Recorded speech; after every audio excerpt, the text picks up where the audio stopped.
Fala galera, seguindo com o estudo da dinâmica, agora nós vamos juntar os conceitos de forças, leis de Newton e vamos fazer aplicações do jeito que o vestibular tem feito. E nós começamos as aplicações pensando nos planos inclinados. Sabe que o plano inclinado nada mais é do que uma rampa. Então, quando você coloca um objeto em cima de uma rampa, a tendência é que esse objeto escorregue. E ele vai escorregar com uma componente da força peso. Nós já estudamos, nós sabemos que a força peso ela é uma força vertical, apontando sempre para baixo, sempre para o centro do planeta. Então, se eu pego essa força e eu promovo uma decomposição, nós vamos ter uma componente aqui, ó, em x e uma componente aqui, ó, em y. Vamos melhorar isso, observe.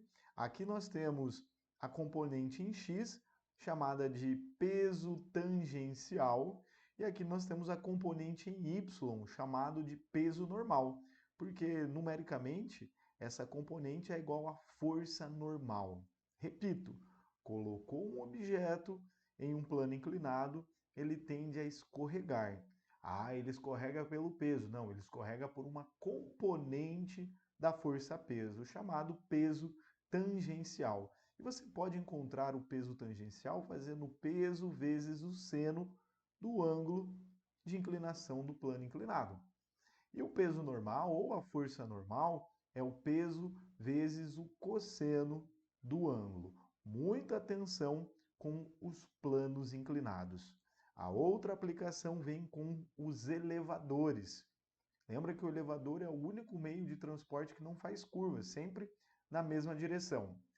O elevador, quando ele está em movimento, basicamente nós temos duas forças, uma para baixo e uma para cima. E aí nós podemos ter que essas forças são iguais, o peso igual à força normal, e quando acontecer isso, o elevador ele está em equilíbrio, então ele segue em MRU ou ele fica paradinho, fica em repouso. Mas nós podemos ter o peso maior do que a força normal. E se o peso é maior do que a normal, o elevador ele tende a descer acelerado ou subir freando, né? Subir retardado. Podemos ter também a normal maior do que o peso. Se a normal é maior do que o peso, a força orientada para cima é maior, o elevador ele tende a subir acelerado ou descer retardado. Vamos organizar tudo isso aqui, ó. Então nós temos o elevador em repouso ou em MRU. Quando que vai acontecer isso? Quando a normal for igual ao peso, portanto a força resultante é igual a zero. Temos também o elevador subindo acelerado ou descendo retardado. Quando que acontece isso? Quando a normal é maior do que o peso. Portanto, a resultante é sempre a maior menos a menor, né? Então, a resultante nessa situação é a normal menos o peso. Terceira situação, o elevador descendo acelerado ou subindo retardado. Então, se ele desce acelerado é porque o peso é maior do que a normal. Portanto, a resultante é o peso menos a normal. A resultante é sempre a força maior menos a menor.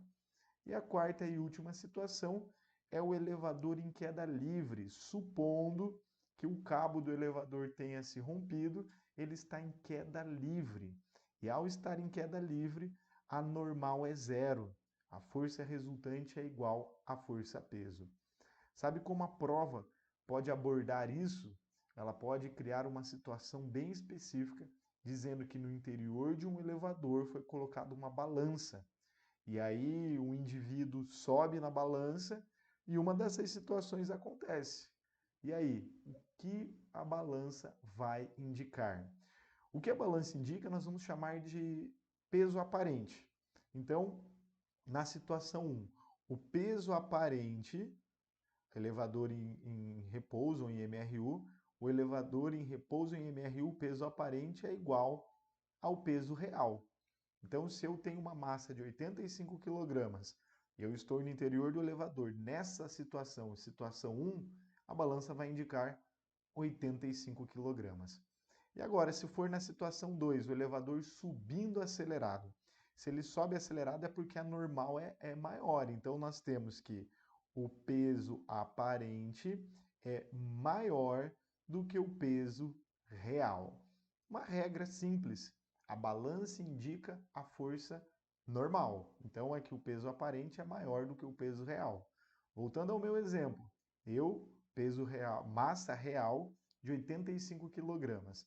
Se eu subir no elevador igual na situação 2, a balança vai indicar um valor maior, de repente aí 87 quilogramas.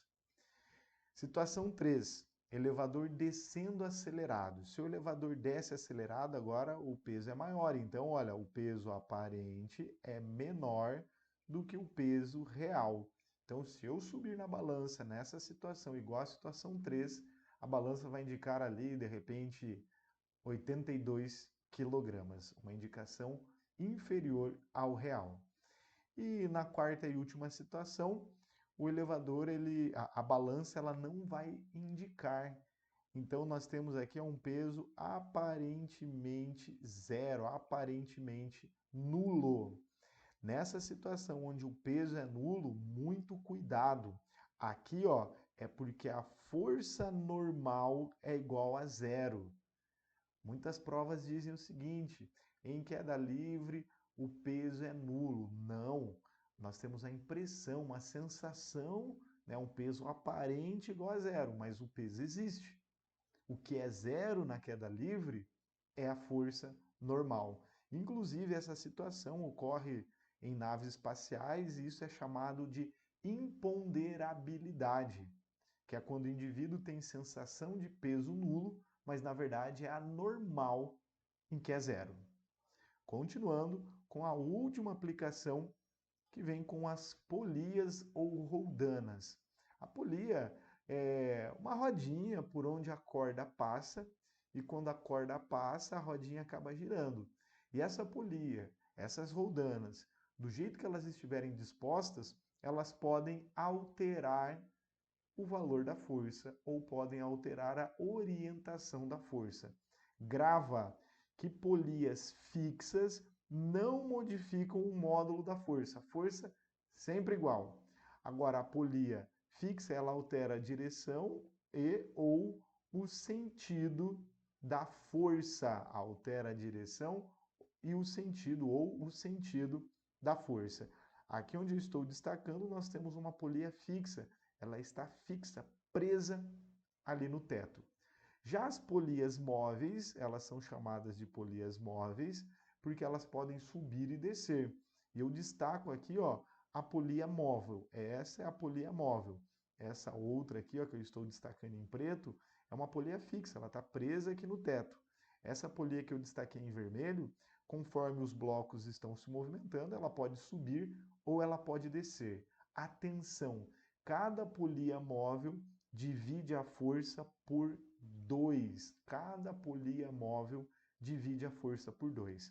Até tem uma formulazinha, quando você tiver várias polias móveis associadas, a fórmula é a seguinte: a força é igual ao peso que está sendo sustentado dividido por 2 elevado a n, onde esse n é o número de polias móveis. Não adianta contar a polia fixa, tá? O n é o número de polias móveis. Valeu, gente! Bons estudos! Fiquem com Deus e até o futuro!